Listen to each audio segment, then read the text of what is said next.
Hello students, welcome back to our channel BM maths corner. पिछले lecture में हम standard 11 पहला chapter angles and its measurements उसकी exercise 1.2 start किया था। आज उसी लेक्चर के कुछ और प्रॉब्लम हम सॉल्व करने वाले हैं। Please carefully see, it is our question number 1। A pendulum of length 14 centimetre oscillates through an angle of 18 degree, find the length of its path. See here in this diagram, it is a pendulum. उसके pendulum की जो length है 14 centimetre है। जैसा कि आप यहाँ diagram में देख रहे हैं, this length is nothing but the radius. Length of pendulum is equal to radius. Length of pendulum is equal to radius. Therefore R equal to pendulum की जो लेंथ है 14 centimetre, it is nothing but the radius of pendulum. उसके अब pendulum of length 14 centimetre oscillates through an angle of 18 degree. यानी ये जो pendulum है ये 18 डिग्री का एंगल बनाते हुए ऑसिलेट हो रहा है। ऑसिलेट हो रहा है मीन्स मूव हो रहा है टू एंड फ्रो। जिस तरह से वो मूव होता है टू एंड फ्रो, उसको कहते हैं ऑसिलेशन। तो वो कितने डिग्री का एंगल बना रहा है? 18 डिग्री का। तो उसको हम रेडियन में कन्वर्ट कर देते हैं। 18 इंटू पाई अपॉन 180, इससे मल्टीप्लाई करेंगे तो रेडियन में कन्वर्ट हो जाएगा। 18 वन ज़ा 18, 18 वन ज़ा 18, 0। तो पाई वन ज़ा पाई हो गया अपॉन 10 और ये रेडियन। अब हमको क्या पूछा है? Find the length of its path. Length of path means length of arc. Length of its path means वो जो मूव हो रहा है टू एंड फ्रो, जो पाथ बनता है या जो आर्क बनता है वहाँ पर, उसको कहते हैं हम पाथ। तो length of path means length of arc. Length of path का फार्मूला है हमारे पास में S equal to R theta. तो आर कितना है अभी बताया मैंने, 14 सेंटीमीटर है और ये है पाई अपॉन 10। 2 5 ज़ा 10, 2 7 ज़ा 14। तो length of path of pendulum is equal to 7 pi upon 5 radian. बहुत ही सिंपल सा क्वेश्चन है। It is for 2 marks, so take the screenshot of this. जिन स्टूडेंट्स ने BM मैथ्स कॉर्नर इस चैनल को अब तक सब्सक्राइब नहीं किया है, वो बेल आइकन का लाल बटन दबाकर जल्द से जल्द सब्सक्राइब कर लें, ताकि आने वाले लेक्चर का नोटिफिकेशन आप तक पहुंच सके और ज़्यादा से ज़्यादा स्टूडेंट्स को इस लेक्चर से फ़ायदा हो। अपने फ्रेंड्स में लाइक और शेयर करना ना भूलें। ज़्यादा से ज़्यादा लाइक और शेयर करें। Students see here, it is our question number 2। The radius of a circle is 9 centimetre है। ये एक सर्कल है, उसका रेडियस दिया है 9 सेंटीमीटर। अब उसके बाद देखिए, find the length of arc of this circle. इस आर्क AB की लेंथ हमको फाइंड करना है। Which cuts off a chord of length equal to length of radius. तो देखिए इसका मीनिंग क्या होता है मैं आपको बताता हूँ। Let AB is an arc of circle which cuts off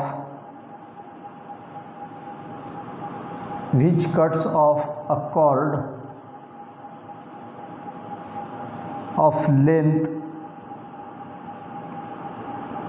equal to the length of radius। Length of radius. ये सेंटेंस जो है ये क्वेश्चन में दिया है। उसका मीनिंग क्या होता है बताता हूँ मैं।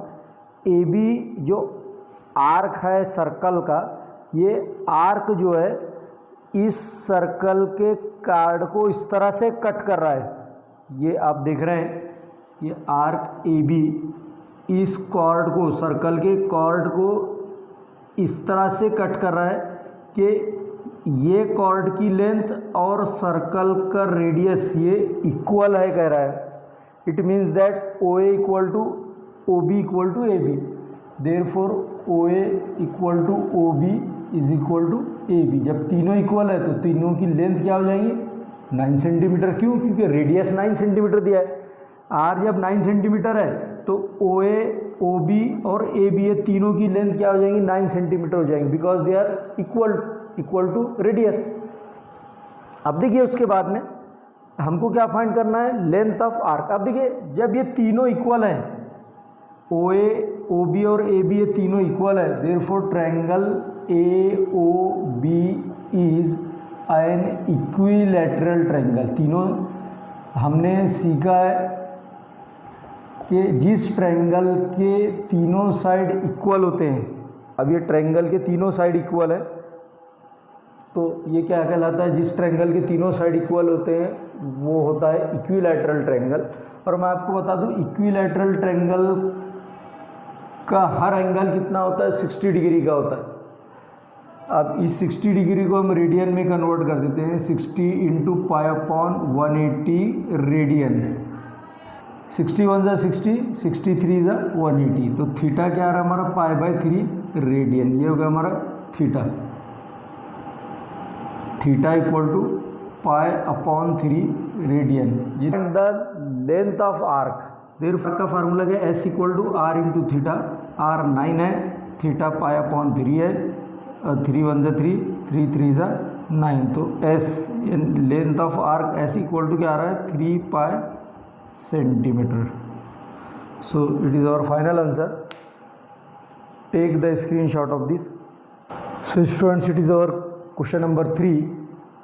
Two arcs of same length subtends an angle of 60 degree and 75 degree at the center of the two circles. दो आर्क है, दो सर्कल के दो आर्क है, उनकी लेंथ जो है इक्वल है, दोनों की सेम है, और एक सर्कल के सेंटर पर 60 डिग्री का एंगल बनता है, दूसरे सर्कल के सेंटर पर 75 डिग्री का एंगल बनता है। What is the ratio of the radii of two circles? हमको दोनों सर्कल के रेडियाई का रेशो फाइंड करना है। तो सबसे पहले हम सपोज करते हैं let R1, R2 are the radii, S1 and S2 are the lengths of arcs, and theta 1 and theta 2 are the angles subtends at the centers of the two circles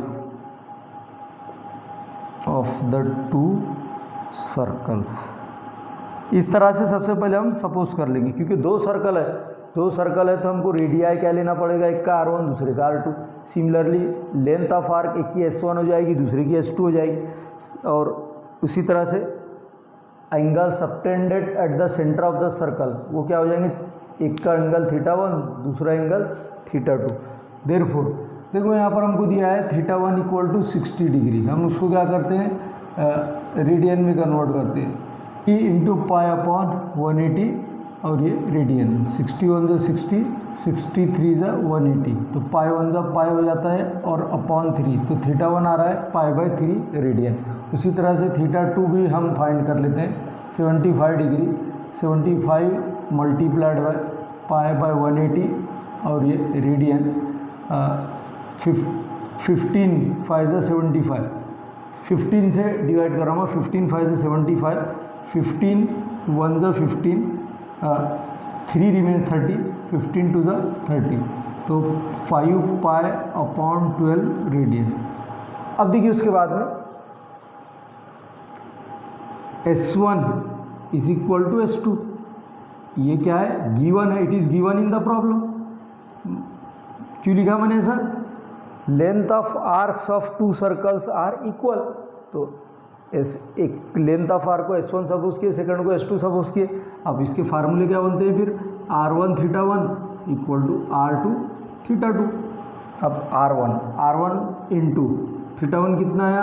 pi upon 3 equal to R2 into theta 2 कितना है?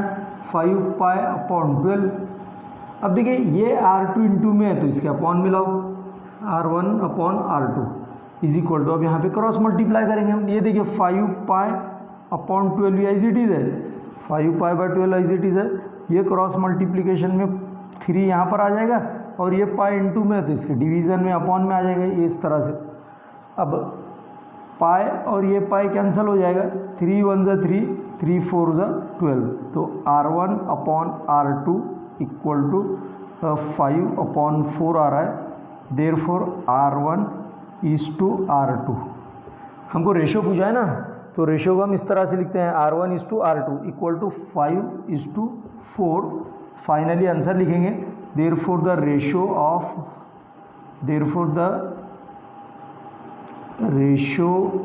Of radii of to